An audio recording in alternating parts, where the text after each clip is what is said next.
Kakek memelihara 3 ekor serangga gu yang telah berusia ratusan tahun. Cukup letakkan di tanduk kambing. Lalu mereka akan masuk ke otak kambing itu, memakannya hingga kosong, dan yang tersisa hanya kulitnya. Dengan begitu, kita bisa membuat gendang kulit kambing yang sempurna. Hari ini, seseorang datang untuk membeli gendang kulit kambing lagi. Kakek sangat senang. Dia dan paman bekerja sama untuk menangkap kambing. Nenek pergi ke gudang untuk mencari tali. Sedangkan aku pergi untuk mengambil guci berisi gu. Saat aku menyerahkannya kepada kakek, kambing itu sudah tertangkap. Keempat kakinya diikat, dan mengeluarkan suara mengembik. Kakek menerimanya dengan tersenyum. Ada lagi yang memesan gendang kulit kambing. Uang ini cukup untuk kita hidup selama setengah tahun lebih, kata kakek sambil membuka guci itu. Namun, wajahnya tiba-tiba berubah menjadi pucat. Dia berteriak, siapa yang menyentuh guci ini? Nenek mendekat. Ada apa? Hanya ada 2 gu yang tersisa di dalam guci. 1 hilang. Paman juga mendekat. Dia mengangkat guci dan memeriksanya dengan teliti. Tidak ada lubang. Dari mana gu itu bisa keluar? Setelah mengatakan itu, paman menatapku. Dongfu, apa kau menyentuh gu itu? Aku segera menjelaskan. Tidak, aku tidak pernah menyentuhnya. Kakek pernah memberitahuku bahwa gu ini tidak hanya bisa masuk ke otak kambing, tetapi juga bisa masuk ke otak manusia. Jadi aku benar-benar tidak berani menyentuhnya. Namun, paman tidak menyerah. Kau tidak menyentuhnya, lalu kemana perginya gu itu? Kakek dan nenek juga menatapku. Tapi aku benar-benar tidak menyentuhnya. Aku tiba-tiba teringat, 3 hari yang lalu, paman membawa 2 orang ke rumah. Dan aku disuruh keluar ke halaman. Mereka berada di kamar timur cukup lama. Aku menatap kakek dan berkata, 3 hari yang lalu, paman membawa orang ke rumah kita. Begitu aku selesai bicara, paman memelototiku. Dia berkata dengan kesal, mereka hanya datang untuk bermain. Mereka tidak menyentuh gu itu. Kakek menoleh dan menatap paman. Dia berkata, hilangnya gu adalah masalah besar. Benda ini bisa memakan orang. Apa kau mengambil gu itu? Paman berkata dengan kesal, aku tidak mengambilnya, percaya atau tidak. Setelah mengatakan itu, paman dengan marah masuk ke kamar barat dan membanting pintu. Nenek mengerutkan keningnya. Dia bertanya lagi padaku, Dongfu, kamu benar-benar tidak menyentuh gu itu? Ku terpaksa menjelaskan lagi, benar-benar tidak. Barang-barang di rumah rusak, atau ada barang yang hilang. Mereka selalu mencurigaiku. Ku benar-benar tidak mengambilnya. Kakek mengerutkan kening. Lama tak berbicara. Diam-diam dia menyimpan suara fanshengnya. Nenek bertanya pada kakek. Kakek tua, masih mau membuat gendang kulit kambing? Kakek melirik kambing di tanah.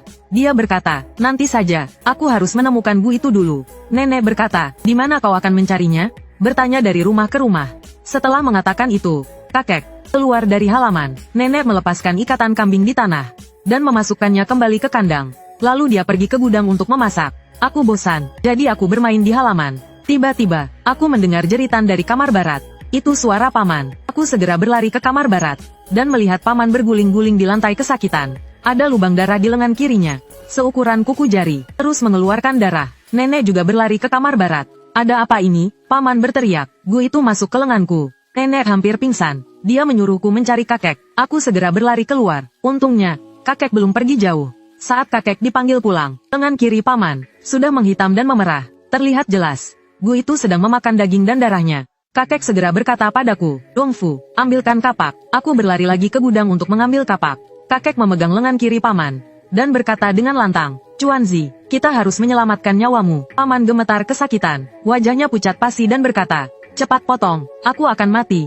Kakek mengambil kapak. Terdengar suara krak. Lengan kiri paman terpotong. Darah menggenang di lantai. Paman pun pingsan. Nenek menghampiri paman dan berkata sambil menangis, bangun. Kakek bergegas ke halaman untuk menyiapkan kereta keledai. Dia mengangkat pamannya ke kereta keledai. Nenek juga naik ke kereta keledai. Kakek berkata kepadaku, malam ini, tidurlah di rumah paman ketigamu. Jangan sendirian di rumah. Setelah kakek mengatakan itu, dia mengendarai kereta keledai ke kota. Aku tertinggal sendirian di rumah. Aku hendak kembali ke kamar. Lalu aku melihat di kandang kambingku dan menutup pintunya. Hanya tersisa kulitnya. Serangga gu itu hilang. Aku juga penasaran. Aku mengambil tongkat kayu dan dengan hati-hati mengangkat kulitnya. Ada genangan darah di bawah kulit, lengket dan terlihat menjijikkan. Aku meletakkan kulitnya ke samping dan mengaduk genangan darah kental itu dengan tongkat. Genangan darah kental itu terbagi menjadi belasan gumpalan kecil. Tapi beberapa detik kemudian, mereka menyatu kembali. Sepertinya ada gaya tarik yang menyatukan mereka. Aku mengaduknya lagi dengan tongkat dan membaginya menjadi 4 bagian. Aku bahkan sengaja menjauhkan mereka. Tapi begitu aku selesai, mereka menyatu kembali. Aneh sekali. Aku mengambil tongkat dan memukulnya dengan keras. Darah kental itu terciprat ke meja dan kursi. Setetes bahkan masuk ke mataku. Aku menggosok mataku. Tidak apa-apa, tidak sakit atau gatal. Aku melempar tongkat kayu itu. Berpikir kali ini mereka tidak akan bisa menyatu lagi. Aku menatap darah di lantai. Darah itu tidak menyatu lagi. Aku melihat keluar. Hari sudah sore. Sebentar lagi hari akan gelap. Aku mengunci pintu kamar timur dan barat. Menutup pintu kandang kambing. Lalu pergi ke rumah paman ketiga. Rumah paman ketiga ada di ujung barat desa. Dia tinggal sendirian. Saat muda, dia pernah menikah. Dan punya anak. Tapi kemudian mereka semua meninggal. Katanya tenggelam di sungai. Jasad mereka pun tidak ditemukan. Setelah itu, paman ketiga menikah lagi beberapa kali. Tapi semuanya meninggal secara tidak wajar. Penduduk desa bilang kakek tiga pembawa sial bagi istrinya. Tak ada yang berani menikah dengannya. Kakek tiga hidup sendiri selama puluhan tahun. Aku masuk ke halaman rumah kakek tiga. Aku memanggil, kakek. Tak ada jawaban. Rumah kakek tiga punya 2 kamar. 1 kamar tidur di sisi timur. Dan 1 lagi gudang untuk memasak. Kedua kamar itu gelap. Tak ada lampu menyala. Apa kakek tiga tidak di rumah? Aku memanggilnya lagi. Kali ini suaraku jauh lebih keras. Tapi tetap tak ada jawaban. Pintu kamar timur tidak terkunci. Apa kakek tiga sedang tidur? Aku mendorong pintu kamar timur. Bau busuk yang menyengat langsung menyeruak. Sepertinya aku pernah mencium bau ini sebelumnya. Aku masuk ke kamar. Rumah kakek tiga hanya punya 1 jendela kecil. Di luar, hari sudah mulai gelap. Di dalam kamar juga tidak ada lampu. Sangat gelap. Aku berjalan ke dipan tanah liat. Aku melihat kakek tiga membelakangiku. Berbaring menyamping di dipan. Aku berkata pelan. Kakek menyuruhku menginap di sini malam ini. Mereka pergi ke kota. Tapi kakek tiga tidak bereaksi sama sekali. Aku melepas sepatuku dan naik ke dipan. Aku merangkak mendekati kakek tiga. Dan mendorong bahunya. Kakek, saat itu juga, kakek tiga tiba-tiba membuka matanya. Aku melihat seekor cacing merah tipis dan panjang. Merayap di bola matanya. Dari mata kiri ke mata kanan. Cacing merah itu setipis ujung jarum. Aku sangat ketakutan. Dan berteriak. Aku berguling turun dari dipan. Kakek tiga langsung duduk tegak. Dan menyalakan lampu. Kakek tiga berkata, Dongfu, kenapa kau di sini? Kemarilah. Kakek tiga melambaikan tangannya padaku. Aku tanpa sadar menatap matanya. Kedua matanya merah. Dan penuh dengan urat merah. Aku takut urat merah itu akan pecah. Melihatku diam saja. Kakek tiga berkata lagi, Dongfu, ada apa? Aku berdiri dari lantai. Dan berkata pelan, kakek, tadi waktu kakek membuka mata. Aku melihat cacing merah merayap di bola mata kakek. Kakek mengerutkan keningnya. Dan tertawa, omong kosong. Cacing merayap di bola mata? Masih hidupkah orang itu? Melihatku diam saja. Paman ketiga bertanya lagi, sudah malam begini. Kenapa kau datang ke rumahku sendiri? Di mana kakek dan nenekmu? Aku pun berkata jujur. Paman muda digigit Bu di lengannya. Kakek dan nenek membawanya ke kota. Tidak ada orang di rumah. Kakek menyuruhku menginap di rumahmu. Paman ketiga tertegun sejenak. Ia mengerutkan keningnya dan berkata, Chuanzi digigit Bu. Aku mengangguk. Paman ketiga menghela napas panjang. Aku sudah memperingatkan kakekmu. Bu itu tidak boleh dipelihara.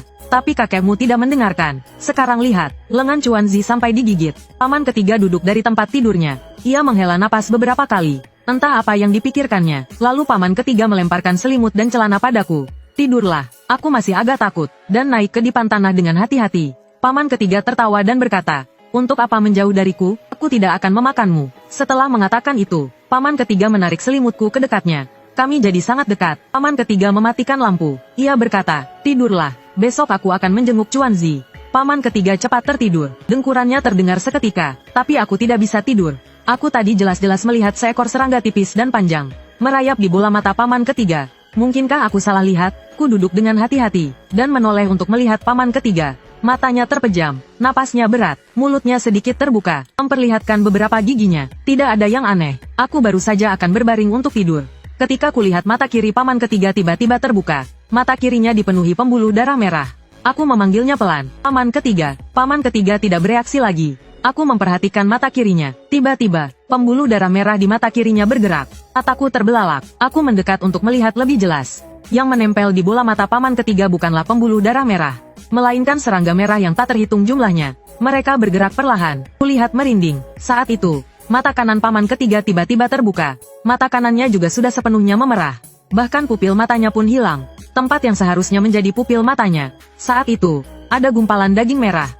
Gumpalan daging itu bergerak, sangat menjijikkan. Aku berteriak, paman ketiga, ada serangga. Paman ketiga seperti tidak mendengar. Tidak ada reaksi sama sekali. Aku mendorong bahu paman ketiga. Tetap tidak ada reaksi. Tiba-tiba, aku mencium bau busuk yang menyengat. Bau busuk itu berasal dari mulut paman ketiga. Aku meletakkan tanganku di bawah hidung paman ketiga. Tidak bernapas. Paman ketiga sudah meninggal. Aku ketakutan setengah mati. Aku meringkuk di sudut ruangan. Berteriak sejadi-jadinya. Tiba-tiba, seekor serangga tipis dan panjang merayap keluar dari mulut paman ketiga. Ia menjulurkan kepalanya, lalu kembali masuk ke dalam mulut paman ketiga. Aku berguling-guling turun dari dipan tanah liat, dan berlari sekuat tenaga keluar. Entah berapa lama aku berlari. Akhirnya aku sampai di rumah. Aku membuka pintu kamar timur, lalu menyalakan lampunya. Aku meringkuk di sudut ruangan. Bayangan serangga merah memenuhi pikiranku. Aku terlalu takut untuk tidur. Jadi aku duduk sampai pagi. Hingga pintu halaman rumahku terbuka. Kakek pulang. Aku bergegas turun dari dipan giok dan berlari ke halaman. Kakek. Akhirnya kakek pulang. Wajah kakek tampak sedih. Jelas ada yang dipikirkannya. Dia bertanya padaku, Dongfu, apa kau menginap di rumah paman ketigamu? Lalu aku berkata, paman ketiga meninggal. Meninggal tadi malam. Omong kosong. Paman ketigamu selalu sehat. Kakek tidak percaya padaku. Aku tidak bohong. Paman ketiga benar-benar meninggal. Kalau kakek tidak percaya, ikutlah aku untuk melihatnya. Aku menarik lengan kakek dan berjalan keluar halaman. Tapi baru 2 langkah, kakek melepaskan tanganku. Dia berkata dengan nada kesal, Dongfu, jangan membuat masalah. Pamanmu sedang dirawat di rumah sakit. Aku sudah cukup pusing. Setelah mengatakan itu, kakek masuk ke kamar timur. Aku mengikutinya masuk. Kakek mengeluarkan kotak besi dari lemari. Kotak besi itu sudah tua. Ada gembok di atasnya. Barang-barang berharga di rumah kita. Semuanya disimpan di kotak besi ini. Kakek membuka kotak besi itu dan mengambil uang dari dalamnya. Lalu dia memasukkan kembali kotak besi itu ke dalam lemari. Kakek berkata, pamanmu dirawat di rumah sakit. Aku akan mengantar uang ini. Kamu tinggal di rumah paman ketigamu. Setelah mengatakan itu, kakek hendak pergi. Ku segera menghalangi kakek. Kakek, aku tidak bohong. Paman ketiga benar-benar sudah meninggal. Kakek memelototiku. Dia berkata, kalau kamu bicara omong kosong lagi, lihat saja. Aku akan menghajarmu. Aku tidak bicara omong kosong. Aku menghentakkan kaki karena panik. Kalau kakek tidak percaya, ikut aku melihatnya. Kakek berkata dengan kesal, baiklah, aku akan ikut denganmu. Kalau paman ketigamu baik-baik saja, lihat saja. Aku akan menghajarmu. Kakek sedang khawatir. Dia sedang memikirkan masalah paman. Biaya rumah sakit bukanlah jumlah yang kecil. Kakek membawaku ke rumah paman ketiga. Begitu masuk halaman, kakek memanggil. Ketiga, tidak ada jawaban. Kakek memanggil lagi. Ketiga, tetap tidak ada jawaban. Meskipun siang hari, aku tetap merasa sedikit takut. Rumah paman ketiga sangat rendah. Di pintunya tergantung lampion merah usang.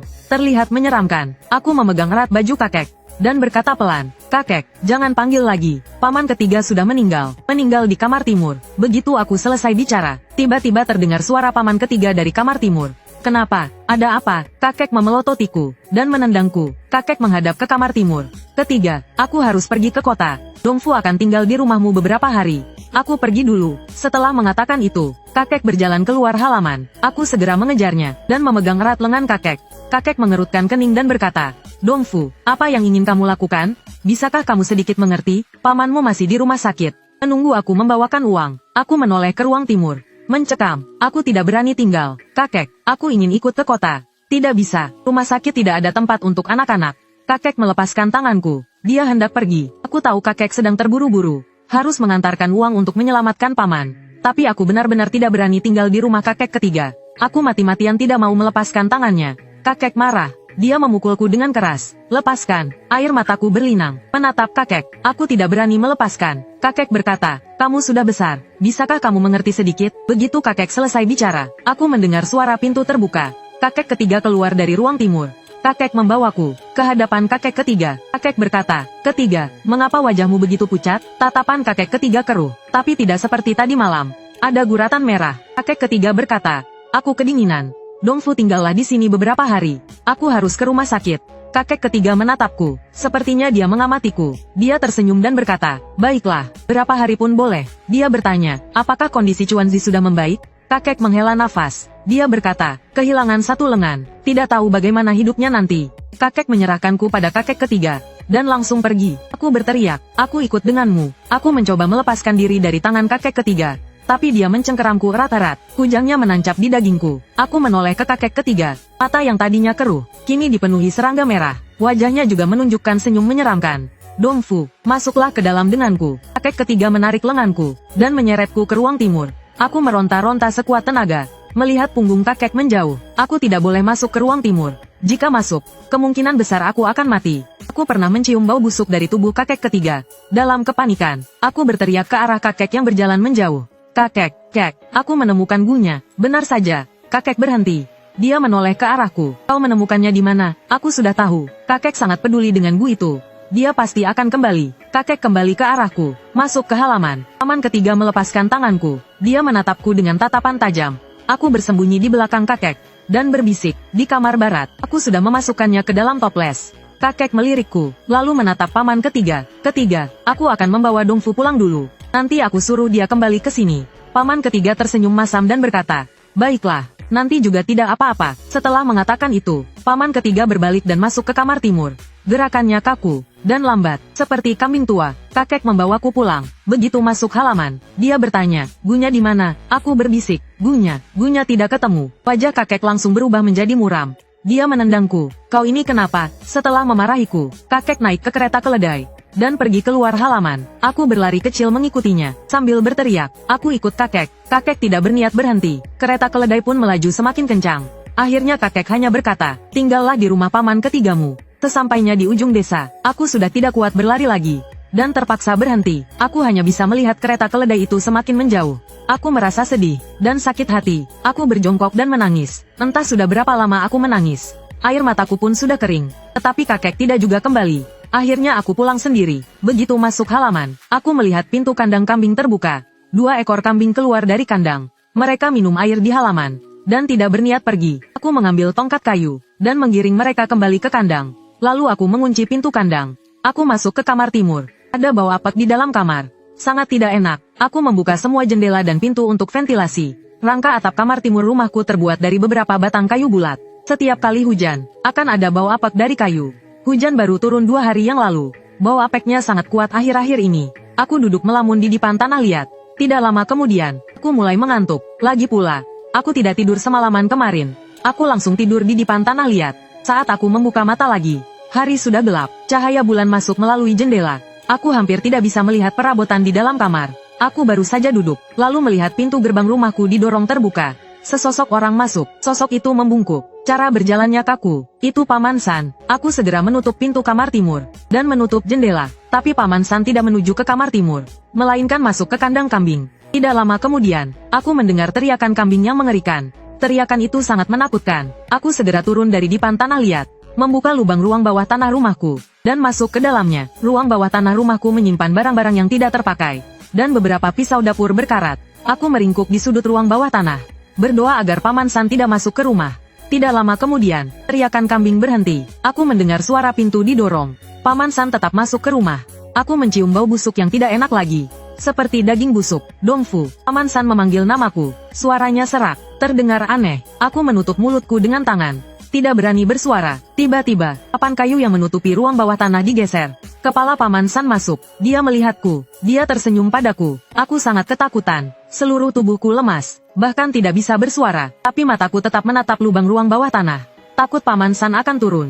Tapi setelah menunggu lama, aku tidak melihat Paman San. Aku terus menatap lubang ruang bawah tanah. Sepanjang malam, sampai pagi tiba, aku mendengar ayam berkokok. Tapi Paman San masih belum turun. Aneh sekali, kemana dia pergi? Aku melihat pisau dapur di lantai. Pisau dapur yang tadinya berkarat itu, entah sejak kapan, ada bercak darah di atasnya. Dan bukan hanya satu tetes, melainkan banyak. Aku berjalan hati-hati ke mulut lubang bawah tanah, dan melihat ke atas. Tidak ada siapa-siapa. Aku memanggil, Paman ketiga. Tidak ada jawaban. Udara di lubang bawah tanah sangat pengap. Aku di sana semalaman, dan hampir tidak tahan lagi. Maka aku pun merangkak keluar dengan hati-hati.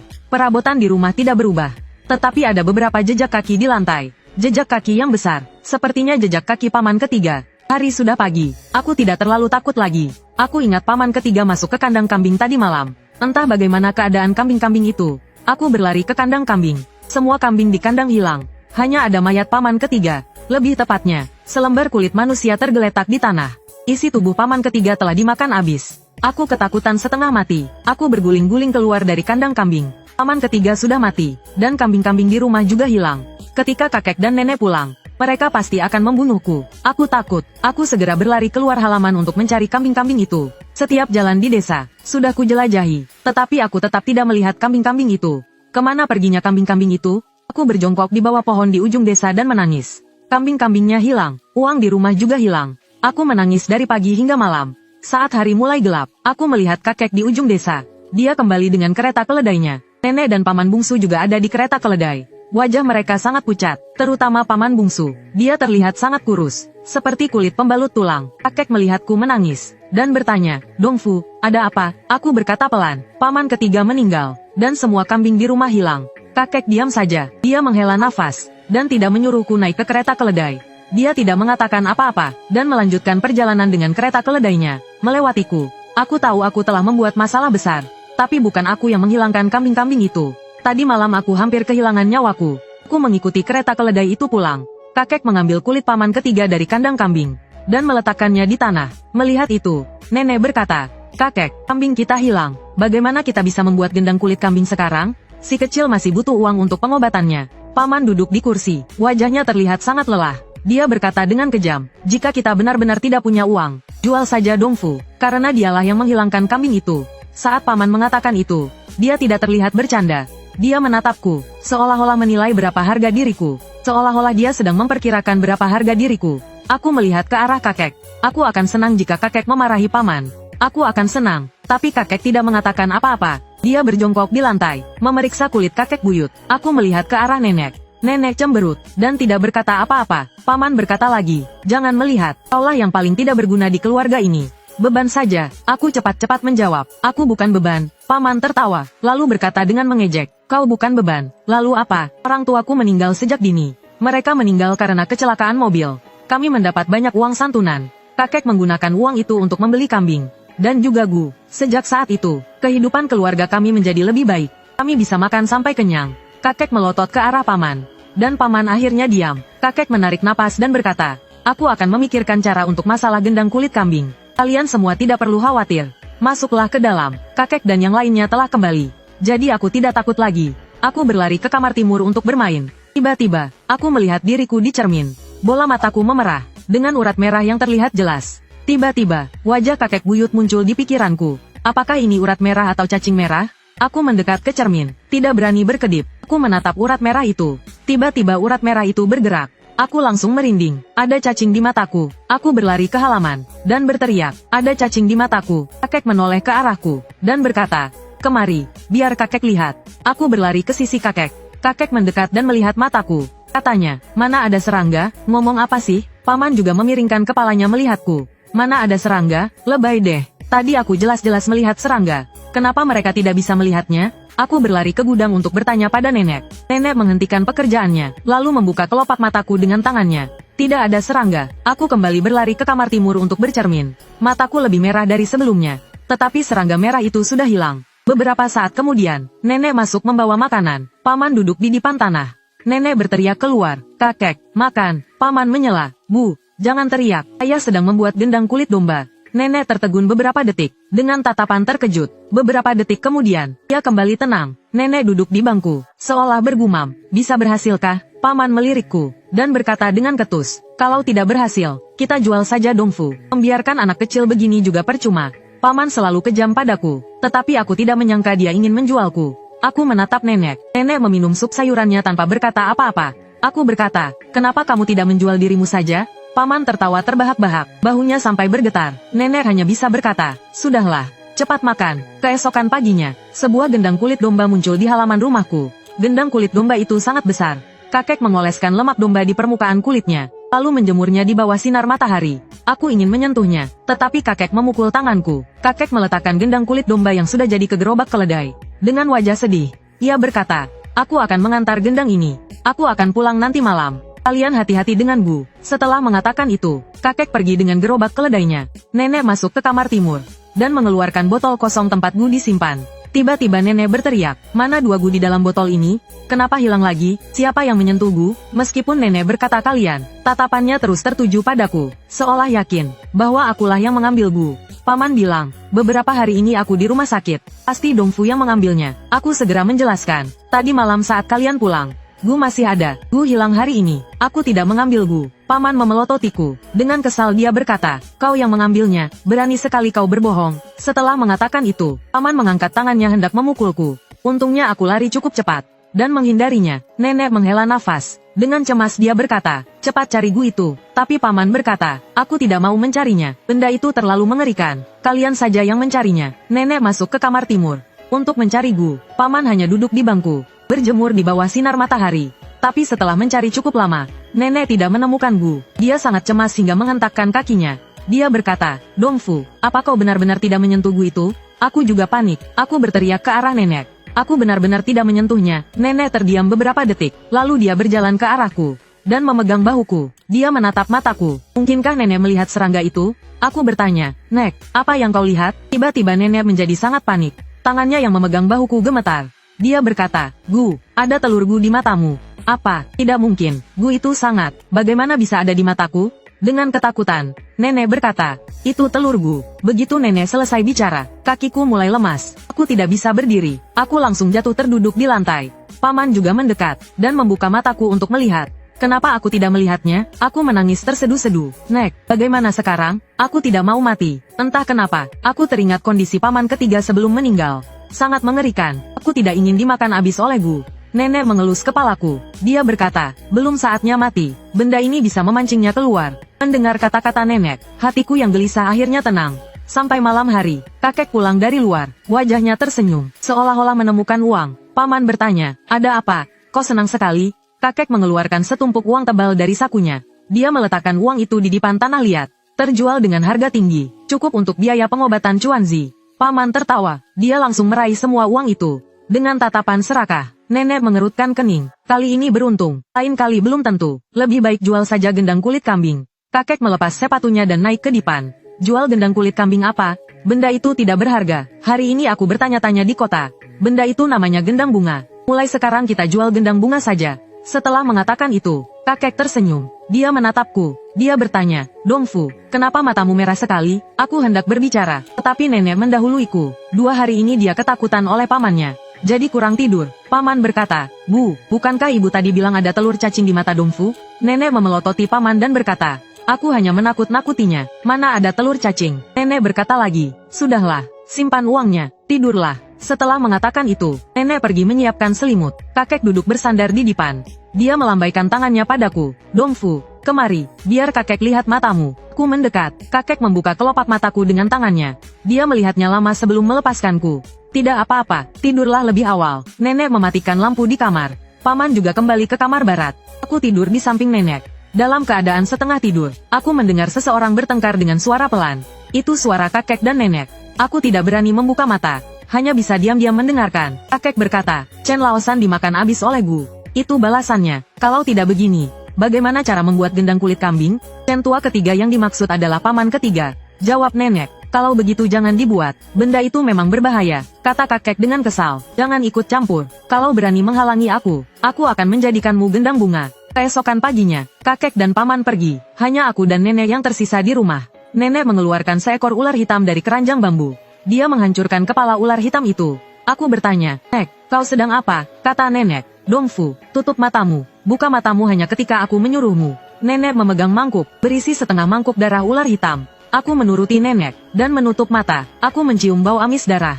Hidungku gatal, rasanya seperti ada sesuatu yang merayap keluar. Lalu aku berkata, Nek, aku tidak nyaman. Nenek menghiburku, tahan sebentar lagi. Sebentar lagi selesai. Hidungku tidak hanya gatal, tapi juga sakit. Sakit yang membakar. Lalu aku bertanya, sudah baikan belum? Aku ingin sekali membuka mata dan melihat apa sebenarnya yang merayap di hidungku. Nenek berkata, sebentar lagi. Sebentar lagi. Setelah beberapa saat, nenek berkata, buka matamu. Aku membuka mata, dan melihat setengah mangkuk darah menjadi kental. Ada cacing kecil menggeliat di dalamnya. Terlihat sangat menjijikkan. Aku berkata, Nek, cacing-cacing ini, apakah semuanya merayap keluar dari hidungku? Nenek menarik napas. Dia berkata, untungnya itu hanya telur cacing. Kalau itu cacing Gu, kau pasti sudah habis dimakan. Kata-kata nenek, membuat punggungku merinding. Untunglah nenek menyelamatkanku. Nenek meletakkan mangkuk di tanah untuk menarik ayam jantan peliharaan kami. Dengan cepat telur cacing di mangkuk itu dimakan habis. Nenek berkata, Dongfu, saat aku tidak di rumah, jauhi kakek dan pamanmu. Aku mengangguk. Baiklah. Saat malam tiba, paman dan kakek kembali. Mereka membawa sebuah karung. Karung itu masih bergerak-gerak. Paman tertawa dan berkata, di bukit belakang sana, ada kambing liar. Nenek mengerutkan kening dan berkata, Gu, serat, di rumah sudah hilang. Meskipun ada kambing, kita tidak bisa membuat gendang kulit kambing. Kakek berkata, kalau tidak bisa buat gendang kulit kambing, kita buat gendang bunga saja. Itu lebih berharga daripada gendang kulit kambing.